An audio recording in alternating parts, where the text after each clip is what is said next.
வசன கவிதை வசன கவிதை டிரான்ஸ்ஃபர்மேஷன் புதுக்கவிதை. அதாவது 10th புக்கில் காற்றை வாங்குற பாடப்பகுதியில் நூல்வெளியில் மகாகவி பாரதியார் அவங்கள பற்றின நூல்வெளியில் வசன கவிதை தான் காற்றை வாங்குறது.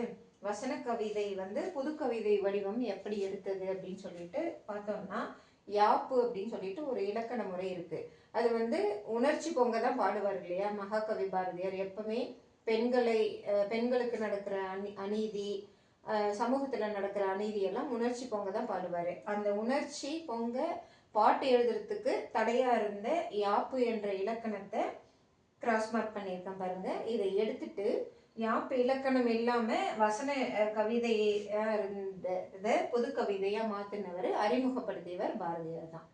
இப்போ ஞாபகத்துக்கு வரும்னு நினைக்கிறேன். யாப்பு மட்டும் நல்லா ஞாபகம் வச்சுக்கோங்க.